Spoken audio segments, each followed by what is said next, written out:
Hey, we are here today with her. And I'll get back behind the camera. You're gonna have to talk louder. Okay, I can talk louder. Okay. And it's a nice little morning. Good morning. And who are you? I'm Laura Johnson. Laura Johnson? Yes. What are you? Okay, so let me explain. I am here at the LDS Temple in Provo, and I came to shoot pictures because it snowed last night, and I thought it would be a great morning, and it was just okay. I mean, the snow looked decent, but the skies weren't as good. And hey, I ran into Laura. Yes. What are you doing here? I'm taking sunrise pictures too and being a little disappointed. Is that why you got your tripod all packed up there? Yeah, tripod's all packed up, ready to go home. Yeah? Yep. Well, let's, oh, we're gonna zoom in.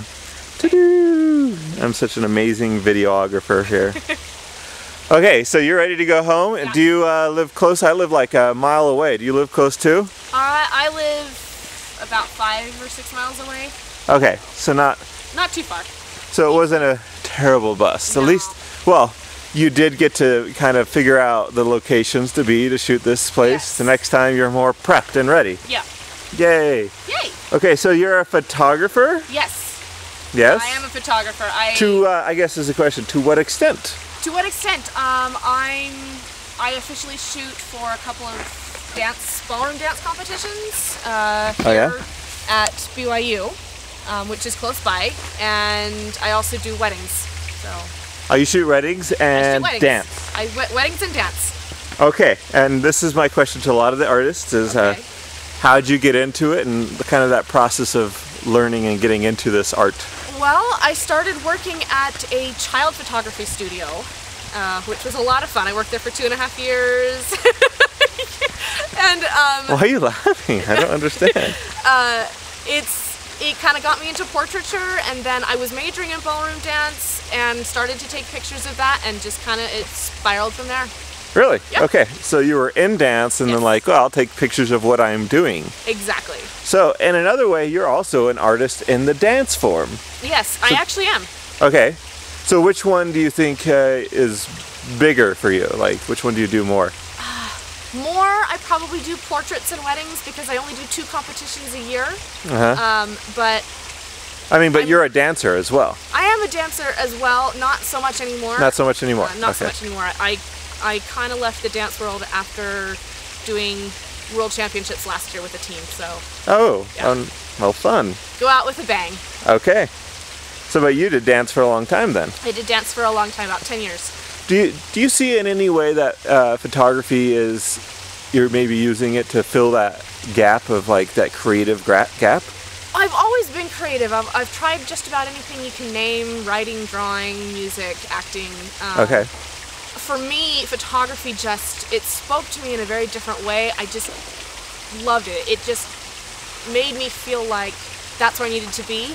And then doing the dance thing, it kind of combined my 2 passions, dance and photography, and then I get to still be in the dance world even when I don't dance anymore.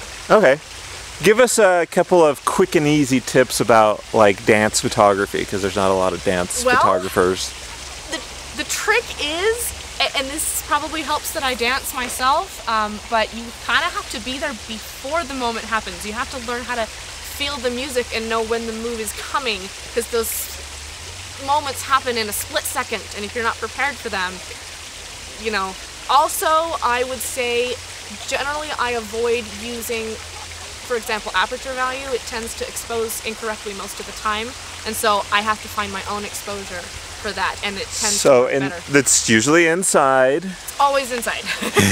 I've never seen a ballroom competition and there's outside. Sometimes some pretty crappy lights.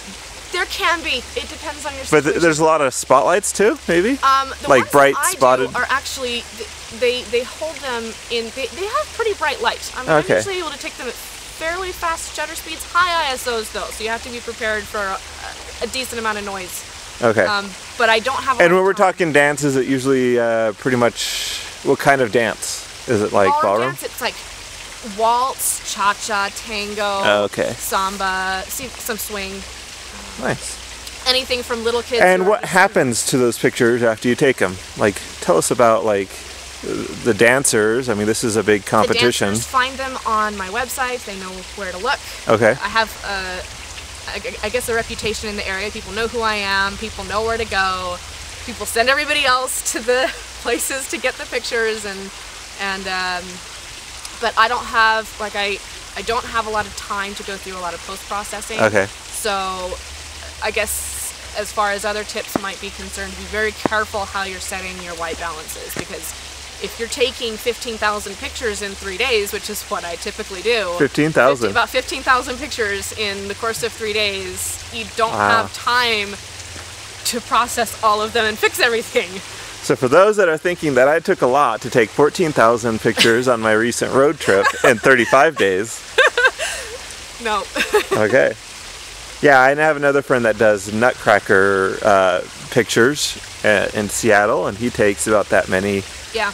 And just a few days of performances as well, because that's all you have. And Exactly. It's You don't get to pick and choose your moments either. You know? And you just don't. You got a lot of people who want the pictures. You know, I'm dealing with hundreds of couples, and they all want shots. They all want pictures of themselves, and so you can't just get one shot of each couple. Okay, and do they like to put them up on Facebook or They do. print them, Most or of them, what do they do with them? You see them. I sell them as digital copies as well as prints. You see Okay. most people going with that, so they can put them on Facebook. Later, a couple months later, I will put my favorites on Facebook. After people have already stopped buying them, I'll just put about 100 or 200 of my own personal favorites and tag people that I know.